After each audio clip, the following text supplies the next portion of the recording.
अस्सलाम वालेकुम मेरी प्यारी बहनों और मेरे प्यारे भाइयों। उम्मीद करते हैं आप सभी लोग खैर आफियत से होंगे। आज फिर एक नई वीडियो के साथ आप लोगों के सामने हाजिरी हुई है। आज की वीडियो में हम बात करेंगे बीमार शख्स की नमाज के बारे में।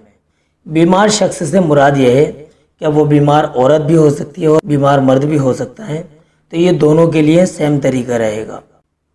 नमाज दीन का सुतून है, हर हाल में नमाज पढ़ना ज़रूरी है। बीमारी की हालत में भी नमाज माफ़ नहीं होती, अलबत्ता इतना ज़रूर है कि बीमारी की हालत में उसमें कुछ सहूलत हो जाती है।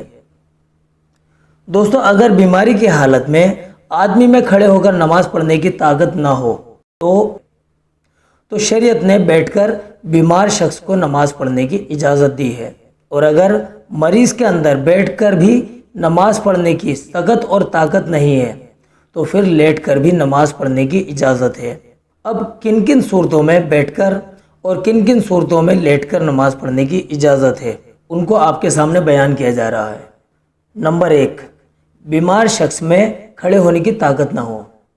दोस्तों, अगर बीमार शख्स में खड़े होने की ताकत ना हो तो फिर बैठकर नमाज पढ़ी जा सकती है। नंबर 2, खड़े होने से सख्त तकलीफ़ होती हो। अगर दोस्तों बीमार शख्स को खड़े होकर नमाज पढ़ने में तकलीफ़ होती हो तो फिर बैठकर नमाज पढ़ सकते हैं। नंबर 3, बीमारी के बढ़ जाने का अंदेशा हो। अगर डॉक्टर ने खड़े होने को बीमारी के बढ़ जाने की वजह बताया हो या फिर बीमार शख्स को यह अंदेशा हो कि अगर वो खड़े होकर नमाज पढ़ेगा तो उसकी बीमारी और ज़्यादा बढ़ जाएगी, तो फिर इस सूरत में भी शरीयत में बैठकर नमाज पढ़ने की इजाज़त दी है। नंबर 4, सर चकराकर गिर जाने का डर हो। दोस्तों, अगर बीमार शख्स के अंदर बीमारी की वजह से इतनी कमज़ोरी आ जाए कि खड़े होने से उसका सर चकराता हो तो फिर इस सूरत में भी बीमार शख्स के लिए बैठकर नमाज पढ़ने की इजाज़त है। नंबर 5, खड़े होने की ताकत तो है लेकिन रुकू सजदा ना कर सकता हो। दोस्तों, अगर बीमार शख्स बीमारी के दिनों में खड़े होकर तो नमाज पढ़ने की ताकत रखता हो लेकिन रुकू सजदा करने पर कादिर ना हो, मिसाल के तौर पर कमर में इतनी ज़्यादा चोट लग गई हो कि रुकू सजदा ना किया जा सकता हो, तो फिर इस सूरत में बैठकर नमाज पढ़ने की इजाज़त है। इसी तरह कमर में इतना ज़्यादा दर्द हो कि झुका ना जा सकता हो तो इस सूरत में भी बैठकर नमाज पढ़ने की इजाज़त है। दोस्तों, जो सूरतें हमने आपको बताई हैं इन सब सूरतों में बीमार शख्स के लिए बैठकर नमाज पढ़ने की इजाज़त है। और बैठने के तरीके में भी शरीयत ने भरपूर रुख्सत और छूट दी है। जिस तरह बीमार शख्स को बैठने में आसानी हो उस तरह बैठकर नमाज पढ़ने की इजाज़त है। चाहे आलती पालती मारकर 4 जानू बैठकर नमाज पढ़े, चाहे दोनों पैर किबले की तरफ फैलाकर नमाज पढ़े, चाहे दीवार या किसी और चीज़ का सहारा लेकर उस पर टेक लगाकर बैठकर नमाज पढ़े, चाहे कुर्सी वगैरह पर बैठकर नमाज पढ़े। जिस तरह बैठकर नमाज पढ़ने में आसानी हो उस तरह बैठकर नमाज पढ़ सकता है। अलबत्ता बेहतर यह है कि अगर बीमार शख्स को तकलीफ़ ना हो तो फिर इस तरह बैठकर नमाज अदा करे जिस तरह अत्तहियात में बैठते हैं, यानी 2 जानू बैठकर नमाज पढ़े। बैठकर नमाज पढ़ने की सूरत में रुकू सजदा करने का तरीका। दोस्तों, अभी हमने आपको वो सूरत बताई जिनमें बीमार शख्स के लिए बैठकर नमाज पढ़ने की इजाज़त है। अब आपको बताना चाहेंगे कि बैठकर नमाज अदा करने की सूरत में रुकू सजदे को किस तरह से अदा किया जाएगा।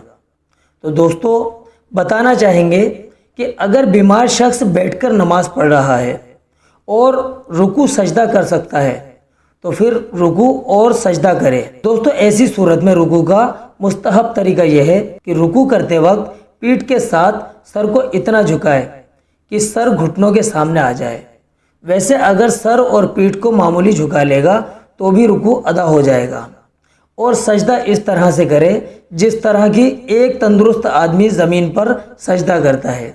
आइए अब जान लेते हैं, अगर बीमार शख्स बैठकर नमाज पढ़ने की सूरत में रुकू और सजदा ना कर सकता हो।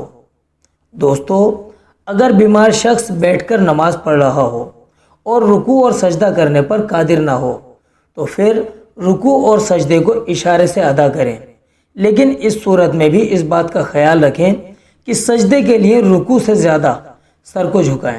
اگر سجدے کے لیے رکوع سے زیادہ سر نہیں جھکایا گیا تو پھر سجدہ ادا نہیں ہوگا۔ اس لیے بیٹھ کر نماز پڑھنے کی صورت میں رکوع سجدے کو اشارے سے ادا کرنے کی شکل میں سجدے کے لیے سر کو رکوع کے مقابلے کچھ زیادہ جھکائیں۔ دوستو، اگر بیمار شخص میں کھڑے ہو کر نماز پڑھنے کی طاقت نہیں ہے تو پھر بیٹھ کر نماز پڑھے گا۔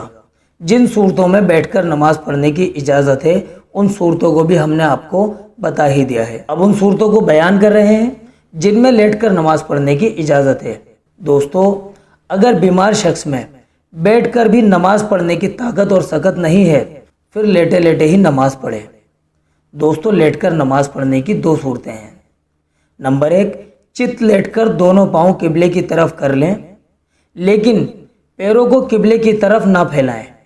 دونوں گھٹنوں کو کھڑا رکھیں اور سر کے نیچے تکیہ لگا لیں تاکہ چہرہ قبلے کی طرف ہو جائے، اور رکوع اور سجدے کے لیے سر کو جھکائیں اور اشارے سے رکوع سجدے کو ادا کریں۔ دوستو، یہ صورت افضل ہے۔ دوسری صورت لیٹ کر نماز پڑھنے کی یہ ہے کہ داہنی کروٹ سے لیٹ کر چہرہ قبلے کی طرف کر لیں اور صرف اشارے سے نماز پڑھیں۔ دوستو، بائیں کروٹ پر بھی لیٹ کر چہرہ قبلے کی طرف کر کے نماز پڑھی جا سکتی ہے، لیکن افضل یہ ہے کہ داہنی کروٹ پر لیٹ کر نماز ادا کریں۔ دوستو، یہ تھا بیمار شخص کی نماز کو ادا کرنے کا طریقہ جو ہم نے آپ لوگوں کے سامنے بیان کیا ہے۔ امید کرتے ہیں کہ آپ لوگوں کو انشاءاللہ اس سے بہت نفع ہوگا۔ آخر میں جاتے جاتے آپ کو پھر بتا دیں، یہ طریقہ مرد حضرات اور خواتین بہنوں دونوں کے لیے ہی ہے۔ اس ویڈیو میں اتنا ہی، آپ سے پھر ملاقات ہوگی ایک نئی ویڈیو کے ساتھ انشاءاللہ۔ آپ اپنی دعاؤں میں ہمیں بھی یاد رکھیے۔ السلام علیکم ورحمۃ اللہ وبرکاتہ۔